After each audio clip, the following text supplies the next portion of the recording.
ndokurukura pamusoro penyaya yevana muzvikoro. Mapinda wakaipa, mapinda Satani. Unoona kuti pamwe pacho mwana anouya kuti ndapiwa zvipo neshamwari dzangu. Saka zvipo izvozvo pamwe pacho kana kungave kuboarding kana kungave mumaday school imomo, mwana apiwa chipo icho chitori nemweya yetsvina nekuti haumuzika kuti muroi kana kuti musatanist munhu. Saka vana vanoda kuti vatichwe kuti vachenjere nyaya yekungopiwa zvipo nevanhu vese vese nekufarirana navanhu vese vese. Saka regai tinzwe Coach Princess, pastor wedu Mai Mutoko vachimbotiparurira pane nyaya yavanga vachikurukura nemumwe munhu nhasi chaiye hatitaure hedu nemazita. Chakakosha ndechekuti tiwane dzidzo. Titaurei madha. Nyaya iyi yatanga tichitaura nemwana achitaura achiti mama, kuchikoro kwedu nhasi kune scripture union, saka you can't pick me. Regai ndizotevera zvangu nekombi, because kuri kuuya vanhu vekuAmerica and vari kutiti vachatipa magifts. Ndobva ndati inini handikurambidze kuenda kuscripture union, asi ndinoda zvinhu zvakarongeka. Ungadai wakataura kudhara kuti uchange uchisara kuscripture union. Saka nhasi aiwa tinotoenda izvozvo hadei. Saka taamumota ndaakuchitaurira mwanana kuti azive kuti zvinhu haufaniri kufarira zvipo stereke. Ndikati unofanira kusafarira zvipo, nekuti zvipo izvozvo zvauzvizivi kuti zvakaitwa sei kuti zvizouya kwauri. Saka mumota umu ndandakatakura umwe munhu. Saka abva pandataura nemwana wangu zvakasimba ndimudza kuti haufaniri kufarira kungopiwa zvinhu nevanhu vausinganyatsoziva. Nekuti vanhu vekuAmerica ivava vanogona kunge vachiuya vachiita songe vari kuparidzirai soko raMwari, asi vaine zvimwe zvinhu zvisinganzwisisike, nekuti takazomboona vamwe vakanga vachitaura dzidziso dzisingaite asi vabva kuAmerica ikoko. Saka kubva kuAmerica hakutaure kuti vanhu ivo vanoziva Mwari zvechokwadi. Saka munhu anga ari mumotikari abva aidaira nyaya akati zvamuchataura zvechipo izvozvizvi, mwana wangu akarongerwa birthday party kuchikoro nevamwe wake, akatengerwa mapresents, akauya nazvo zvakawanda zvanga zvitori zvinyowani. Akauya nazvo akati ndapiwa kuchikoro ndarongerwa birthday party nevanhu vemuklasi mangu. Asi mwana iyeyo kwangoti perei chinguva, uyu munhu anotonamata, anogara nevana wake achinamata navo, asi mwana iye akatopindwa nedhimoni. Apindwa nedhimoni nekuda kwemapresents aakapiwa. Vakatozozviziva mwana aita sei amanifesta dhimoni kuchechi, because vane nguva yavakanga vari kutsanya vachinamata, ndo parakachibuda kusvika rataura kuti ndakauya negift yandakakupa, ndini shamwari yako yaunofarira stereke.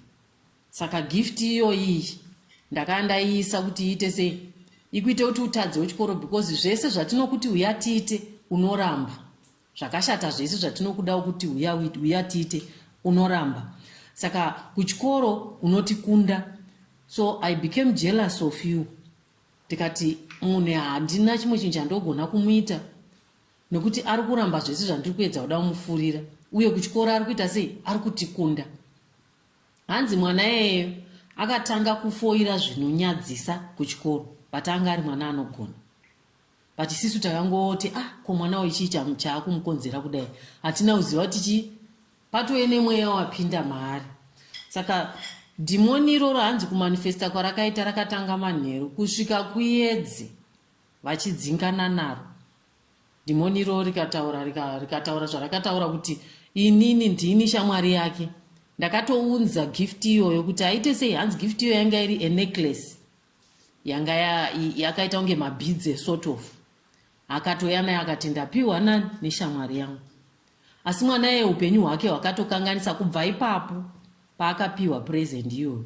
Upenyu hwake up to now hauna kuita sezvawaifanira kunge uchiita, nekuti anga ari mwana akanaka, aiteerera, aigona kuchikoro. Asi mazuva ano hanzi kana akangotsamwiswa mwana iyeyo, hanzi dhimoni riya rotomanifesta futi. Hanzi saka ndakamuti haisisiri nyaya yekuti upote uchinamatirwa nevanhu kuti dhimoni riende. iwe wakufanira kuchitoziva kuti une zvinhu zvawakazvikokera wega. Haisi shamwari yababa wako, haisi shamwari yamai wako yakakupa zvinhu izvi. Tinokuudzai kuti musatambe nevanhu vese vese, but iwe wakaita sei wakaramba uchitamba nevanhu vausingazivi.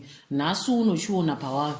Isisu tinokubatsira patinogona, but iwewe chizviziva zvauri kuti ndine dambudziko rakadai wakutofanira kugara uine mwoyo wakachena, because chakambopinda mauri chinopota chichienda chinotarisa kuti ndekupi kumwe kwandingaende, because idhimoni raitsvaga rakange ratowana pekugara. Saka rakatouya nenzira iwewe yawakakonzera nayo yekutambira zvinhu kubva kune vanhu vausingazivi. Saka chokwadi tinofanira kudzidzisa vana vedu kuti vangware uye kuti vave vana vanoramba vari muna Mwari, vachida Mwari, vachitsvaga zvinhu zvekwamwari. Nekuti mumazvikoro mune zvinhu zvakawanda, mashamwari, maticha, kune vanhu vakawanda vasiri right vari muzvikoro imomo. Asi hatingagoni kuregedzisa vana kuti musaende kuchikoro. Shamwari dzaanotamba nadzo mwana ngaaone kuti ari kutamba neshamwari dzakaita sei. Kana zvichibvira ngaaregedze kuve neshamwari, nekuti haazozivi zvichaitika muupenyu hwake. Nhasi uno mwana yeye aane dambudziko rekuti upenyu hwake hatizive kuti huchavei nekuda kwechakambopinda maari, nekuda kwepresent iyo. Present inoya iri nyowani yakaputirirwa isina kana pakambovhurwa, but kwayanorara nekwayakumikidzwa haukuzivi. Saka vabereki ngatidzidzisei vana vedu, kana vachiregawo zvavo kuteerera asi tambotaura kuti kune zvakaipa zviri kuzvikoro kwese kwatinoenda, ngatingwarirei.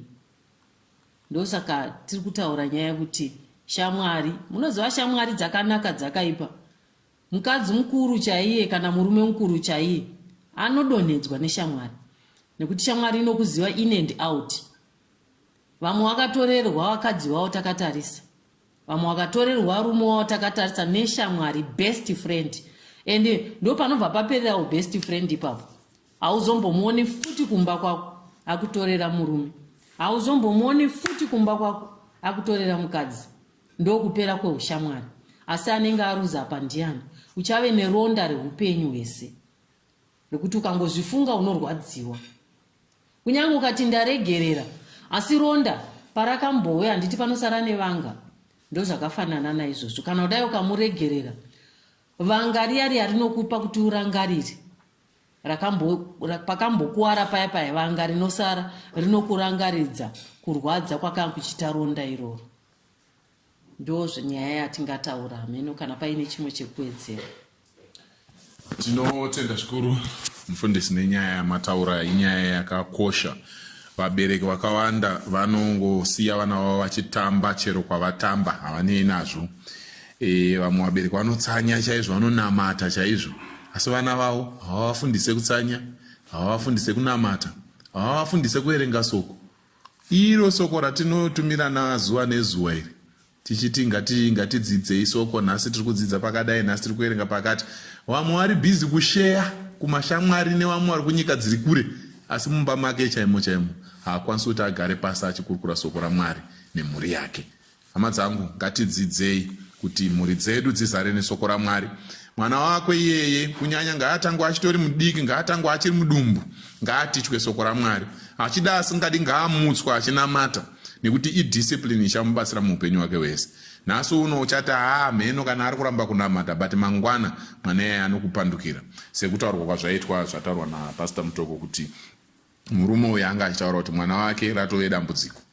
Iye zvino akugara madhimoni aya akaramba kuenda zvachose, anopota achidzoka. Asi yakanga iri nyaya yezvipo iyoyo. Saka vana vanoda kutichwa soko raMwari, vana vanoda kunamatirwa, vana vanofanira kudzidza kunamata. Zvekuti vabereki muri muma night prayer muri kufiririra kunamata muchichema, vana venyu vari panze vachiitawo zvavari kuita, aiwa.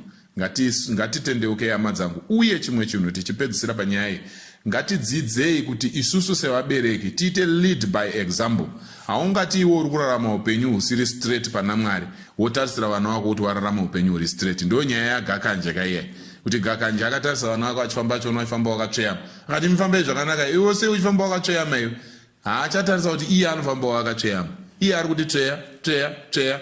vana vari kuitawo tsveya fambai straight. Vanofamba straight vakazviwana kupi? Vanotongoita zvokuita mai, vanoita zvokuita baba. Dai Mwari atiwanira nyasha, vana vedu vakure mukutya Mwari. Ndo ramangwana redu kairi vana ava. Kana tikasaita shungu yekuvadzidzisa zvakanaka nekuvasimbisa, nekuti nyaya iyoyi pane rimwe zuva ratakazombosangana nevamwe vaiparidza, vanga vabva kuAmerica futi ikokoko vachiparidza vachitendera muzvikoro. Ndichibva ndabatikana ndikati wow, this is good. Muri kuparidza shoko raMwari kubva kuAmerica kwese? Zvinofadza izvo. Tati kurukure ndozonzwa aizvi. Munhu ari kutaura kuti aiwa soko ratinoparidza isusu nderekuti kana watongogamuchira Jesu sanhasi kudai so, chero ukazotadza mangwana, chero ukauraya munhu, chero ukaita sei, unopinda denga. Once saved, always saved. Ndikamubvunza ndikati nhai maimi zvamukutaura izvo hazvisi scripture wakaizvi. Nekuti haungati iwewe watendeuka nhasi mangwana wakurarama upenyu hwezvitadzo woti ndopinda denga woti uri kufadza Mwari. Hakuna zvakadaro. Saka ngatiregei kuda kugutswa nevanhu vanenge vabva kana kure kana vepedyo anotaura zvisiri musoko raMwari. Ngatimuchenjererei. Saka nevana vedu tivatichewo izvozvo. Rimwe vhangeri riri kuparidzwa nematicha, rimwe vhangeri riri kuparidzwa nevamwe kana vafundisi kana vaprofita kana chii, harisire kwaMwari. Soko raMwari rinotiudza isusu kuti kune kereke yanga yakachangamuka muBhaibheri yaiti kana ikanga yanzwa soko richiparidzwa yaenda yonoverenga Bhaibheri kuti zvaparidzwa napo ndizvo here. Asi veruzhinji havaite saizvozvo. Mwari akomborere akuitirei zvakanaka. Tiudzeiwo kuti munofungei nenyaya iyi.